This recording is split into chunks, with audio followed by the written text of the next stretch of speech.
Welcome to the channel. In this video today we're going to be going over a stamina Templar, or not necessarily a stamina Templar, but a Templar tank. And basically,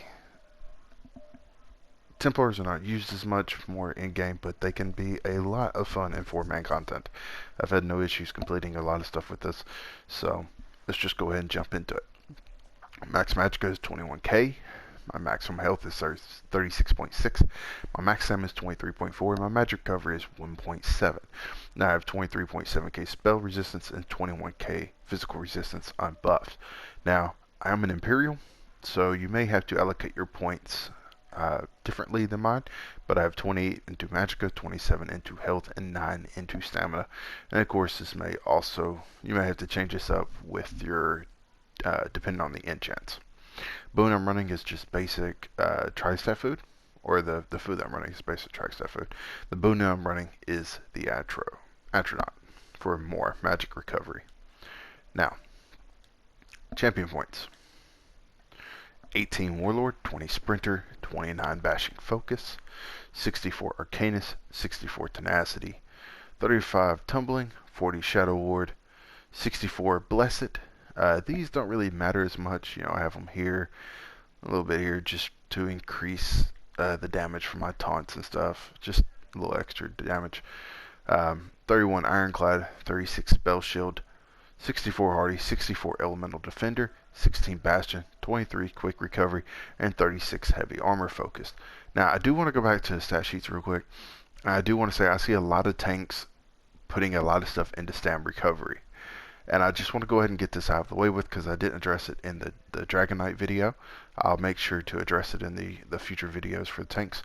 But the reason why you focus so much into magic recovery is because most of the time those are going to be your heals and stuff like that. So you want those to go up. And when you're blocking with your shield, your magic recovery will still go up. But if you are, let's see if I can run down some stamina real quick. When you block with a shield, your stamina recovery doesn't go up. As you can see, it hasn't ticked. But when you let it go, it starts to go back up. That's why we don't really focus on stamina recovery when it comes to a tank over magic recovery. Because for the most part, you're going to be able to heavy attack to get back stamina.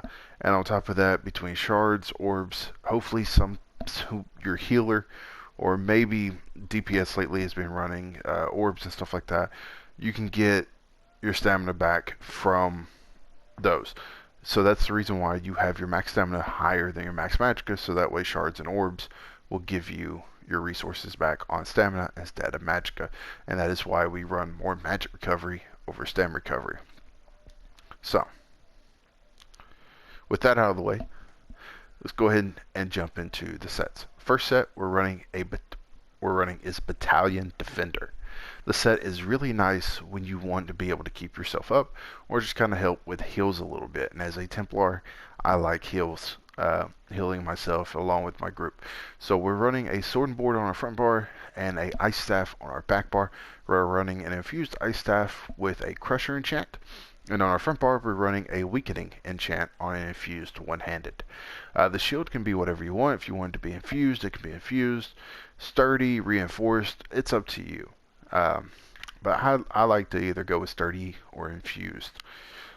So, anyways, what this set does is it gives us max health, max stamina, adds 4% healing done, and after successfully blocking, heal yourself or a group member within 15 meters of you for 2.2k health. This effect can occur every 1 second. So basically, as you're blocking, you get hit, you're going to heal, or somebody else is going to heal. It's really great for when you don't have a healer in the group, or maybe the healer isn't necessarily putting out heals as much as they should be. Maybe they're more focused on DPS, which is absolutely fine, or maybe you just don't like running a healer. Either way, all that'll work. We're running it on our bars, and we're running it in our jewelry with magic recovery enchants. Now, you can go with purple jewelry. It's not a huge drop off. This is a PvP set, so if you don't like PvPing, you can always just get it through guild traders. It is relatively inexpensive. You can find the jewelry for around 10k purple. Gold is around 50k. I mean, I've seen it as low as 30k. I think I picked up my 2 rings for 25k. Uh, it just depends. If you look around, you might be able to find some cheaper, but for the most part, you're going to find them around 50k gold. So, weapons, even infused, as you can see, none of these are transmuted. Even the shield, none of it is inexpensive. So, now, our monster set, we're running Blood Spawn. We're running a light infused helmet with a maximum health enchant and a sturdy shoulder medium with maximum health enchant. We're running a 5-1-1 setup. As a tank, you always want to run 5-1-1. You want 5 heavy on the body and your helmet and your shoulders to be either light or medium. You can switch them up. I like big pieces to be infused and shoulders to be sturdy. So that way you get that extra 6% on the Undaunted passive for Magicka, stamina, and health, and you get more resources back when you pop a synergy from that as well. Now what Blood Spawn is going to do for us is it's going to give us stamina recovery, which isn't a big deal, but when you take damage you have a 6% chance to generate 8 ultimate, increasing your physical and spell resistance by 3.1k for 5 seconds. Effect can occur once every 5 seconds. Now they did nerf this, but just that on a Templar, ulti regen is so easy, and even as a tank, it works out pretty well. So this allows us to put off more warhorns or whatever it is, whatever ultimate that we're using. Now, because I am an Imperial, I don't have that extra. But if you're a Nord, you know, Nords get that extra resistance, like 4k resistance in the passives. You probably won't need Blood Spawn. You'll be over cap. To be honest with you, I am over cap on spell resistance and right at cap on physical resistance. So, now, with that being said, if you wanted to, you could definitely make changes. If you wanted to, you can run something like Bogdan, which will give you some heals. This gives you max Magicka. When you heal yourself or an ally, you have a 20% chance to summon a totem for 6 seconds that heals you and your allies within 5 meters for 2.7k health every 1 second. Lord Warden there, if you want more resistances, but this will definitely overcap you on resistances. Pirate Skeleton to make you a little more tanky, adds armor. And then when you take damage to your health, you have a 10% chance to transform into a skeleton, gain major protection, major defile for 10 seconds, reducing your damage taken by 30%, but reduce your healing received and health recovery by 30%. And then if you wanted to, you can go Shadow Rend here, 1-piece Shadow Rend for that magic recovery, along with 1-piece Choke Thorn. Stonekeeper is really good if you want resource management. If you're having trouble sustaining, which honestly I haven't had any of that issue, but if you are, Stonekeeper is a really good set. So it's going to give you max stamina, Magicka, and health, and then when you block an attack, you get a energy charge stack, and when you gain 6 charges, you release the energy restore 2.4k stamina and Magicka and healing for 2.9k. After releasing the charge, you cannot regain new charges for 14 seconds. So it is a really nice set to have. Swarm Mothers, while you're blocking, when you block an attack, it pulls in meters. Enemies within 8 meters to you. Troll King gives you more health recovery when you're below 50, when you heal somebody below 50%. Thervakians, when you take damage, you create a bow. Basically puts minor maim and minor defile, but we really don't need this because we are using Heroic Slash, which will give minor maim and also gives us ulti regen as well. But if you don't want to use Heroic Slash, Thervakian's not a bad set to have. And then Vykoza, increase your healing taken, and when you bash an enemy, you taunt it. You frighten them with a deafening howl, lowering their weapon and spell damage by 19%. So, there's a lot of really good sets that you can run as a tank. It's just, it's always good to have multiples, because sometimes situational will always come up.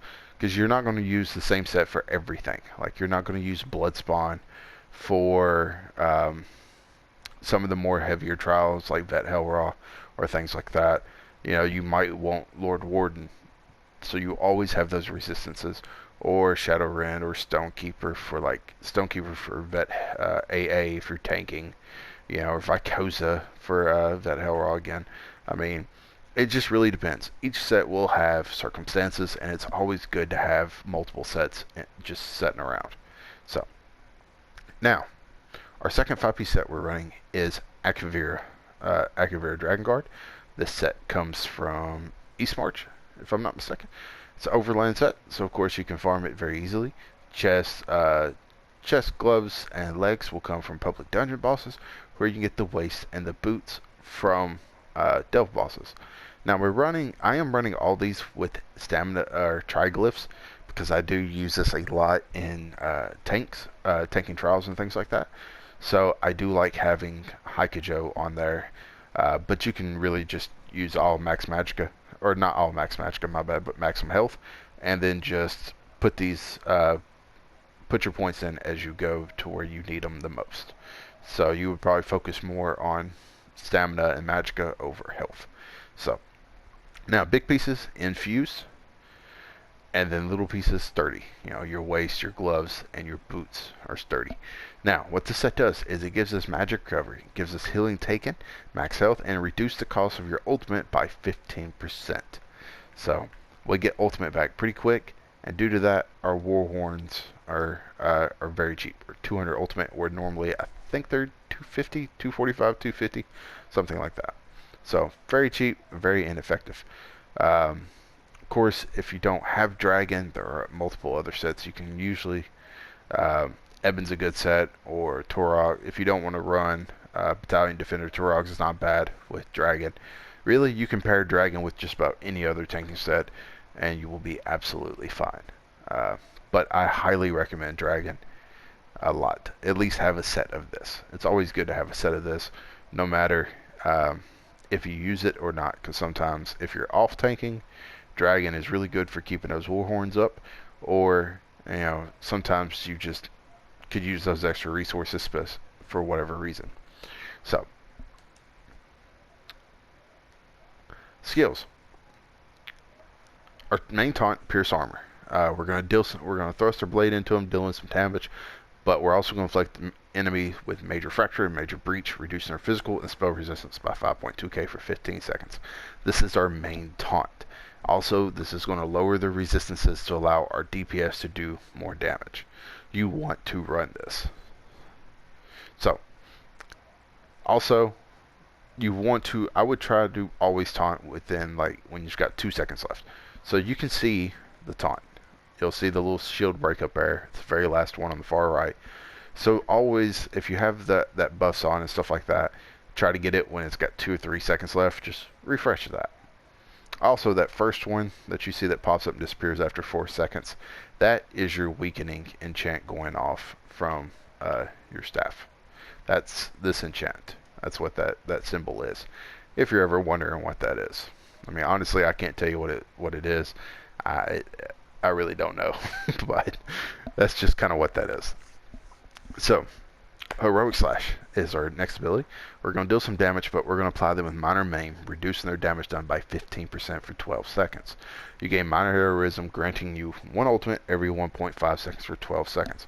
This is one of the reasons why we don't run the Rockins a whole lot, is because this is basically putting minor maim on the enemy. So, Radiant Ward, this is kind of our shield for ourselves. We're going to surround ourselves with Soul Rays, granting a damage shield that absorbs up to 11.8k damage for 6 seconds. The portion of this ability scales off your max health. Nearby enemies take 3k magic damage when the shield is activated, and each enemy hit increases the shield strength by 8%. So this is really good to use when you first come in. You'll have a bunch of mobs, and you'll just pop it. And it'll be stronger if you hit an enemy. The more enemies you hit, the better. So, it's just really all it is. It's just a shield for us. Honor the Dead. Beckon your inner light, healing yourself or a wounded ally in front of you for 6.1k health. Healing anyone who is below 75% health restores 60% of the ability's cost over 6 seconds as Magicka. So, you know, for the most part, you're looking at your enemies. You should always have everybody in front of you, because they should be behind the boss and out in front of you. So when you heal, it should always be, they should be in front of you. So you shouldn't have any issues. If you have a DPS behind you, something ain't right. You might want to tell them DPS to get out from behind you, because they should not be facing the boss. So every time when you taunt an enemy, you should taunt and then turn it, pull it to wherever it needs to go or whatever. But you should always have the back of the enemy that you're taunting facing your healer and your DPS. So you should never be standing next to the DPS and the healers. They should always be in front of you. So Honor of the Dead shouldn't have any issues healing people if the healer goes down or whatever with that. Repentancer, this is a nice little heal It's going to restore when, you know, of course, as you're taking out enemies and things like that. You just kind of pop this. It's going to heal you for 3.5k and restore 3 stamina to you for each corpse nearby. The heal will hit your allies, but the stamina, it only restores stamina to you. Sometimes some people misread this, but no, the heal is only going to heal you and your allies for 3.5k health, and it's going to restore 3,000 stamina to you and only you. It used to restore stamina and health to the whole party, but it no longer does that. It is just for you. That has not been that way for a good minute. The only reason why I bring that up is because I was running with a Templar tank that was using Repentance, and the argument was they usually like to run with stamina DPS because they get back that stamina. That's not the case anymore. It was just they were a returning player and just forgot to reread the ability. It no longer restores stamina to the party. So, plus, while having this slotted on our front bar, we're going to gain minor fortitude, minor endurance, and minor intellect, increasing our health, stam, and magic recovery by 10%. Now, this one is a flex spot for us. Right now, I have Solar Disturbance here because it is the more easier one to get, but it calls down a fragment of the sun, dealing 2.2k magic damage every 1 second for 10 seconds to enemies in the area. Also applies Major Main, reducing enemy damage done by 30%. Major Main persists on enemies who leave the Nova for 6 seconds. An ally near the fragment can activate the Supernova synergy, dealing 5k magic damage to all enemies in the area and stunning them for 2.5 seconds. Now, this is a good one to have. Honestly, we are running Forehorn on our back bar, but on my front bar, I tend to run Barrier. Now, I have it unmorphed, just due to the fact that you can pick and choose what morph you want. You have either morph will work. It all depends on what you want to use. Reviving Barrier is it's gonna give them a heal over time. So it's gonna give them a 20k heal, a 20k shield for 30 seconds, but it's also going to heal them for 9.9k health over 15 seconds. So, replenishing barrier, what this does is each time a ward dissolves, you restore ultimate Magicka. So, if you want ulti regen and some more magic recovery, go through replenishing barrier. Either one works. For the most part, I tend to run reviving barrier. That is my choice, but you can run either one of them and you wouldn't be making a wrong decision. The shield is massive either way at 20k, but you can run either one of those shields. It's just a personal preference, whichever one you want to do. Now, back bar, we have our Inner Rage. This is our distance taunt. It's going to taunt them for 15 seconds, just like the Pierce Armor. I kind of spaced on the name there for a minute. But the reason why you don't really want to use this one as much is because of the fact it's going to apply the weakening enchant for you. It won't, my bad. It won't do that. And at the same time, it does not apply Major Fracture and Major Breach. So as you see, that shows up. But now the other two orbs next to it is Major Fracture and Major Breach. So that way it reduces their spell and physical resistance. This will not do that. That will just taunt. So it is nice to just kind of taunt, pull them into you, and then just Pierce Armor them. So that way you get that Major Fracture, Major Breach on them. So, and then of course Silver Leash. Basically this is just going to pull an enemy to you. Templars do not have a chain like DKs or anything like that. So Silver Leash is that ability that's going to pull the enemy to us. So that's the only reason why it's there. If you run the monster set Swarm Mothers, which isn't a bad set if you don't need that extra resistances, this is going to pull them to you. So you can taunt them, just hold block, they're going to get pulled to you. So you might not run Silver Leash, and if that's the case, then you can run something else here. There's multiple other sets that you can run here. You can put Repentance on your back bar here for that extra recovery or whatever. It's entirely up to you on what you do. Or if you want like Vigor or Echoing Vigor, you can put that here as well. So, and then we have Blockade of Frost on our back bar, which is basically going to deal some frost damage, and it's going to shield it's going to slow the enemies by 40%, and it's also going to chill the enemies. Chilled enemies become frozen and are immobilized for 4 seconds. Now, this is what's going to put our Crusher enchant on. So there's Crusher enchant right there, and of course that chill popped as well. So as long as it's down, as you can see, it's just going to keep refreshing Crusher, and that's what we want. So you want to make sure you keep this down, and then of course you can apply the weakening enchant. So as long as you're hitting them with that down, your weakening enchant will knock it down, neither will your crushing. It's a great little duo to have on your front and back bar. Now we have channel focus here. This lasts for 17 seconds, and it's going to give us a major resolve, which is going to increase our physical resistance and spell resistance by 5.2. And also, you recover 240 Magicka every 1 second. Standing within the rune increases physical and spell resistance granted by 50%. So, standing here, you're going to get the recovery, you're going to get your boost. As you can see, our resistance go 29.9, 27.3. And when we step out, our resistances drop. Let's see, 27.3, 29.9. So it drops. It's math. It drops by a couple thousand. Let's just go with that. So now on our back bar, we have Extended Ritual.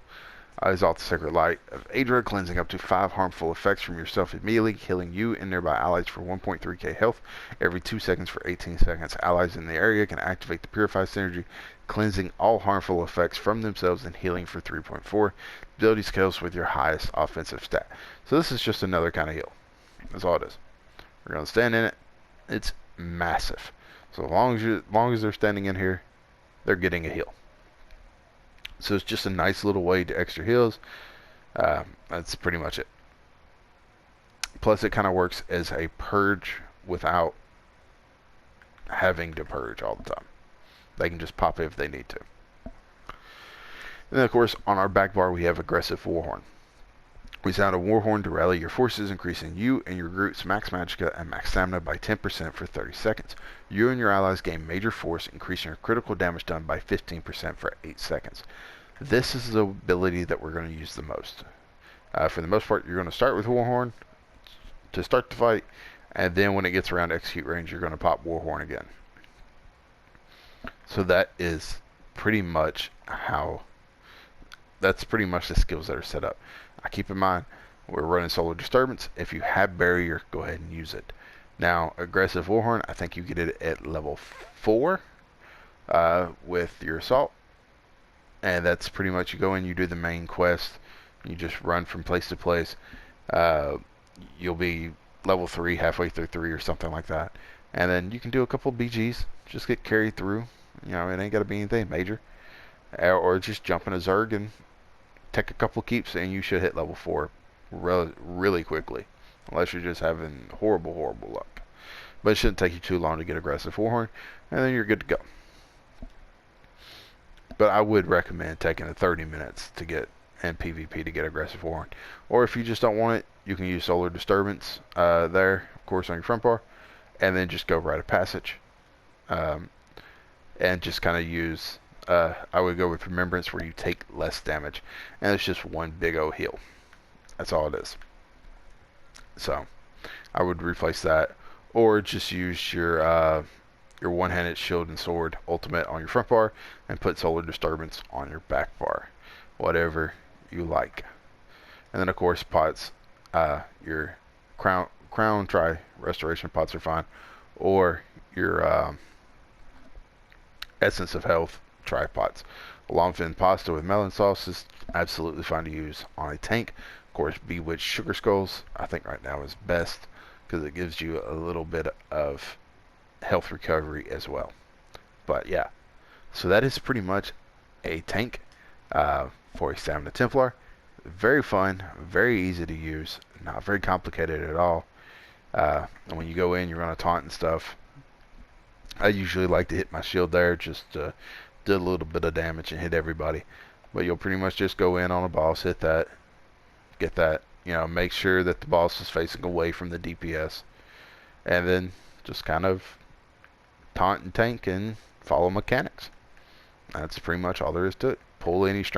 pull any stragglers into you, so they can be nuked down by AoEs and stuff like that. And I mean, that's all there is to it.